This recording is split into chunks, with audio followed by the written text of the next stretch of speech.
Hello student, स्वागत है आपका हमारे YouTube channel the English world English class में। आज के इस वीडियो में हम लोग कवर करेंगे क्लास 10th जो आपकी CBSE NCERT है, इसकी जो इंग्लिश रीडर है फर्स्ट फ्लाइट, इसके यूनिट 7 को ग्लिम्प्स ऑफ इंडिया, भारत की झलक, a baker from Goa, Coorg T of from Assam, ये 3 इसमें दिए गए हैं। सबसे पहले आज हम इस वीडियो में इसका जो फर्स्ट पार्ट है अ बेकर फ्रॉम गोवा, लिशियो रॉड्रिगोस को लिखा हुआ है, इसमें हम कवर करेंगे। तो चलिए शुरू करते हैं इस वीडियो को शुरू करने से पहले अगर अब तक आपने हमारे यूट्यूब चैनल को सब्सक्राइब नहीं किया तो प्लीज़ सब्सक्राइब कर लीजिए और बेल आइकन को प्रेस जरूर कर लीजिएगा। शुरू करते हैं आज वीडियो को। फर्स्ट है आपका बिफोर यू रीड, पढ़ने के पहले कुछ एक्टिविटी है। डिस्कस इन द क्लास में बातचीत करिए। What image of people and of places come to your mind when you think of our country। जब भी आप हमारे देश के बारे में सोचते हैं तो आपके दिमाग में किन लोगों की और किन जगहों की छवि आपके दिमाग में आती है। What part of India have you lived in, और आप भारत के या किस भाग में रहते हैं, किस क्षेत्र एरिया में रहते हैं, और कौन कौन सी जगह जो हैं वो आपने विजिट की हैं। Can you name some popular tourist destination, क्या आप कुछ जो फेमस टूरिस्ट डेस्टिनेशन हैं उनके बारे में आप बता सकते हैं जो लोकप्रिय पर्यटन स्थल हैं। You may know that apart from the British, the Dutch and the French, the Portuguese have also played a part in the history of our country. आपने अक्सर ये सुना होगा, आप ये जानते होंगे कि ब्रिटिशों के साथ साथ जो डच थे, फ्रेंच थे और जो पुर्तगाली थे, उन्होंने भी हमारे देश के इतिहास में एक महत्वपूर्ण जो रोल था वो प्ले किया। कैन यू से which part of India so French and Portuguese influence, क्या आप बता सकते हैं कि भारत के किस क्षेत्र में, किस हिस्से में पुर्तगाली और जो फ्रेंच हैं उनके प्रभाव दिखाई देते हैं। कैन यू से which part of India grow T और कॉफ़ी, क्या आप बता सकते हैं कि भारत के किस भाग में चाय और कॉफ़ी का उत्पादन होता है। तो ये कुछ बातें थी जिनको आपको डिस्कस करना है। शुरू करते हैं। नेक्स्ट हम लोग, हमारा पार्ट 1 है a baker from Goa. Goa का एक बेकर, ठीक है ना, या गोवा से एक baker. This is a pen portrait of a traditional Goan blaze baker who still has an important place in the society। ये एक शब्द चित्रण है एक पारंपरिक गोवन ब्लेज के बेकर का, जो या जिसने still has an important place in his society, अपने समाज में एक महत्वपूर्ण भूमिका निभाई है। Our elders are often heard reminiscing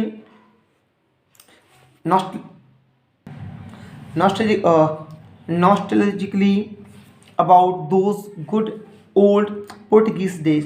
हमारे जो एल्डर हैं, जो अग्रज हैं, सीनियर हैं, वो आज भी अपनी उन अतीत के बारे में या मजेदार रूप से सोचते हुए सुने जाते हैं। The Portuguese and their famous loaves of bread, पुर्तगाली और उनका प्रसिद्ध जो ब्रेड थी, डबल रोटी थी, उनके बारे में याद करते हुए सुने जाते हैं। Those eaters of loaves might have vanished but the makers are still there. वो उन ब्रेडों को, डबल रोटियों को खाने वाले तो माइट हैव वैनिस्ड, शायद गायब हो गए हैं, लेकिन उनको बनाने वाले आज भी जीवित हैं। We still have amongst us the mixture, the moulders and those who bake the loaves. और हम लोगों के बीच आज भी उन ब्रेड का आटा मिलाने वाले और उनको आकार देने वाले जो मोल्डर्स हैं और उस ब्रेड को सेंकने वाले आज भी मिक्सर हैं या मिश्रण है, मिश्रित हैं। Those age old time tested furnace still exist. और उस समय की वो जो पुरानी भट्टी है वो आज भी अस्तित्व में है। The fire in the furnace had not it been extinguished, और उस फर्नेस की, उस भट्टी की जो आग है वो आज भी नहीं बुझी है। The third and the jingle, और जो खट खट की आवाज़ है और जो जिंगल है, खन खन की आवाज़ जो है, द ट्रेडिशनल बेकर्स बम्बू, उस पारंपरिक बेकर के बांस की, heralding his arriving in the morning, जो उसके सुबह आने की सूचना देते थे, can still be heard in some places, उसे आज भी कुछ स्थानों में सुना जा सकता है। May be the father is not alive but the son still carries on the family professions, हो सकता है कि जो पिता है वो अब जीवित ना हो, लेकिन उसका पुत्र जो है आज भी उस परिवार के उस व्यवसाय को आगे बढ़ा रहा है, आगे बढ़ाता है। These bakers are even today known as pader in Goa, और इन बेकर को आज वर्तमान में गोवा में पैडर के नाम से जाना जाता है। During our childhood in Goa, Goa में हमारे बचपन के दौरान the baker used to be our friend, जो बेकर थे वो हमारे मित्र हुआ करते थे। कंपेनियन, हमारे साथी हुआ करते थे। एंड गाइड, और हमारे पथ प्रदर्शक हुआ करते थे। Used to come at least twice a day, वह अक्सर दिन में 2 बार आया करते थे। वंस, एक बार, when he set out in the morning on his selling round, जब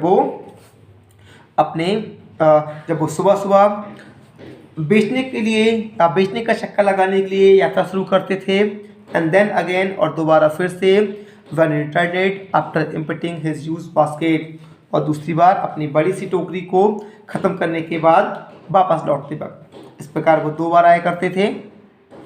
द जिंगलिंग थर्ड of his bamboo woke up from sleep and we run to meet and greet him, जो उस उनकी बांस की जो थर्ड एक खटखट की आवाज़ थी, और जो जिंगलिंग और जो छन छन की आवाज़ थी वो हमें जगा देती थी नींद से, और हम लोग दौड़कर उससे मिलने के लिए और उसका स्वागत करने के लिए जाते थे। वाई वाज इट सो, ऐसा क्यों था? Was it for the love of loaf, क्या ये उस लव ऑफ लॉफ, उस डबल रोटी के प्रति प्रेम था? नॉट एट ऑल, ऐसा तो नहीं था।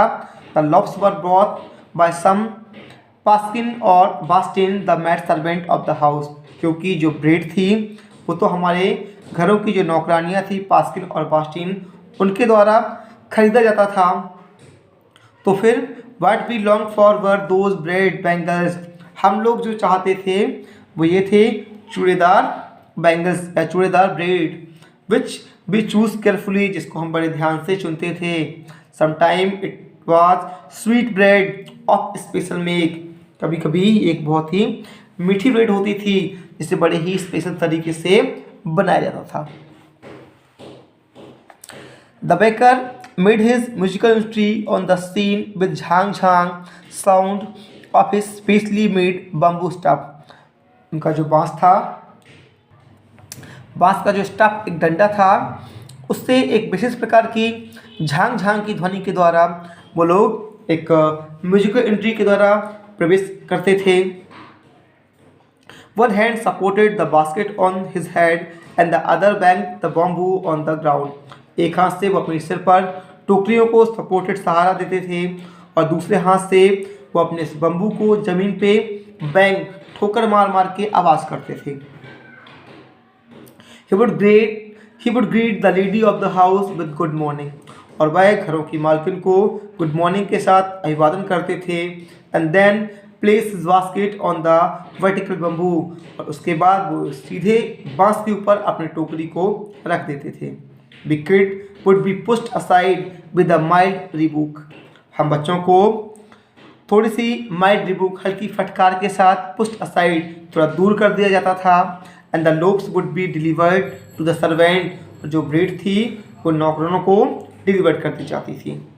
But we would not give up, लेकिन हम लोग भी छोड़ते नहीं थे। We would climb a bench और a parapet and peep into the basket somehow, हम जो थे वो किसी बेंच पर या किसी मुंडेर पर चढ़ जाते थे और किसी न किसी प्रकार बास्केट में झांकते थे। I can still recall the typical fragrance of those ropes, मुझे आज भी वो जो टाइपिकल एक खास फ्रेगरेंस थी, खुशबू थी उन ब्रेडों की, आज भी याद है। Looks for the elders and the bangles for the children. जो ब्रेड थी वो बड़ों के लिए और जो चूड़ीदार ब्रेड थी, चूड़ियाँ गोल गोल ब्रेड थी, वो बच्चों के लिए थी। Then we did not even care to brush our teeth और वॉश अवर माउथ प्रॉपरली। और तब या उस समय हम अपने दांतों को ठीक से ब्रश करने के लिए और अपने मुंह को ठीक से धोने की चिंता नहीं करते थे, या हमें अपने दांतों को साफ करने की और मुंह को धोने की परवाह नहीं होती थी। एंड वाई शुड बी, और हम ऐसा क्यों करें। Who would take the trouble of plucking the mango leaf for the toothpaste, और मैंगो की पत्ती को टूथपेस्ट बनाने का झंझट कौन ले। And why was it necessary at all, और आखिर ये जरूरी भी क्यों था। The tiger never brushed his teeth, एक बाघ अपने दांतों को कभी साफ नहीं करता, ब्रश नहीं करता। Hot T could wash and clean up everything so nicely after all, और आखिरकार वैसे भी जो गर्म चाय है वो सब कुछ धो देती थी और सब कुछ ठीक कर देती थी। ठीक है, तो ये था हमारा पार्ट 1। इसके जो ओरल कॉम्प्रहेंशन है इसको हम वीडियो में कवर करेंगे। देखते हैं नेक्स्ट इसका अगला। आगे है, marriage gifts are meaningless without the sweet bread known as a bol, just as a party और feast loses its charm without bread. जो मैरिज गिफ्ट थे वो अर्थहीन थे बिना ब्रेड के, जिसको बोल कहा जाता था। ठीक ऐसे ही जो पार्टी और जो दावत थी वो भी अपनी खूबसूरती को खो देती थी अगर उसमें ब्रेड ना हो। Not enough can be said the so how important a baker can be for a village. ये बता पाना पर्याप्त नहीं होगा कि एक जो बेकर था वो किसी गांव के लिए किस प्रकार से महत्वपूर्ण था। The lady of the house must prepare sandwiches on the occasion of her daughter's engagement. जो घर की लेडी होती थी वो अपनी बेटी की इंगेजमेंट की ओकेजन पे सैंडविच बनाती थी। Cake and one horse are a must for Christmas as well as other festival. जो केक था और जो एक कोकोनट की बिस्किट थी वन हार्स इसको बोलते हैं, वो क्रिसमस पे और दूसरे फेस्टिवल पे बहुत ही अनिवार्य थी।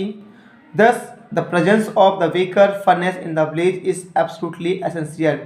इसी प्रकार या इसीलिए जो बेकर की भट्टी थी वो उस गांव में उतनी ही, या उस बेकर की भट्टी जो थी उसका किसी गांव में उपस्थित होना उतना ही महत्वपूर्ण था। द बेकर और bread seller of those days had a peculiar dress known as a kabai. जो बेकर थे और जो ब्रेड सेलर थे वो उन दिनों एक खास ड्रेस थी जिसको कबाई कहते थे, वो पहनते थे। It was a single piece long frock reaching down to the knees. ये एक लंबी फ्रॉक होती थी जो घुटनों तक होती थी। In our childhood we saw bakers wearing a shirt and trousers which were shorter than full length ones and longer than half pant। और हमने अपने बचपन में बेकर्स को शर्ट और ट्राउजर पहने हुए देखा था जो फुल लेंथ से छोटे होते थे और हाफ पैंट से बड़े होते थे। इवन टुडे, और आज भी, anyone who wears a half pant which reach just below the knees invite a comment that he is dressed like a paddler। और जो कोई आज भी कोई ऐसा हाफ पैंट पहने जो उनके घुटनों से नीचे तक पहुंच जाए, वो इस कमेंट या टिप्पणी को न्योता देते हैं कि ये व्यक्ति पैडलर की तरह ड्रेस पहने हुए है। The baker usually collected his bills at the end of the month. जो बेकर होते थे वो महीने के अंत में अपने बिलों को कलेक्ट करते थे। Monthly accounts used to be recorded on some wall in pencil. Monthly जो अकाउंट था, पूरा महीने का लेखा जोखा, उसे दीवार पर पेंसिल से रिकॉर्ड किया जाता था। Baking was indeed a profitable profession in the old days. तो पुराने दिनों में जो बेकिंग का काम था वो वास्तव में एक लाभ का धंधा था। The baker and his family never starve. जो बेकर उसका परिवार था वो कभी भूखों नहीं मरते थे। He and his family and his servant always looked happy and prosperous. वह, उसका परिवार, उसके जो नौकर थे, जो कर्मचारी थे, काम करने वाले, वो हमेशा ही खुश और समृद्ध दिखाई दिए। Their plump physique was an open testimony to this. और उनका जो एक थुलथुला शारीरिक रचना थी वो एक प्रकार से इस बात का सबूत था कि वो लोग प्रॉस्परस और हैप्पी थे। Even today any person with jackfruit like physical appearance is easily compare to the baker. और आज भी कोई व्यक्ति जो कटहल के फ्रूट की तरह हो, कटहल की तरह उसका रूप हो, उसे आसानी से उस बेकर के रूप में हम कंपेयर कर सकते हैं। ठीक है, तो ये थी हमारी हिंदी एक्सप्लेनेशन। नेक्स्ट जो है इसका ओरल कंप्रेंशन ए और बी, इसको हम नेक्स्ट वीडियो में कवर करेंगे। ये आपको कैसा लगा हमें कमेंट बॉक्स में ज़रूर बताएं, और पसंद आया हो तो वीडियो को लाइक और शेयर ज़रूर करें।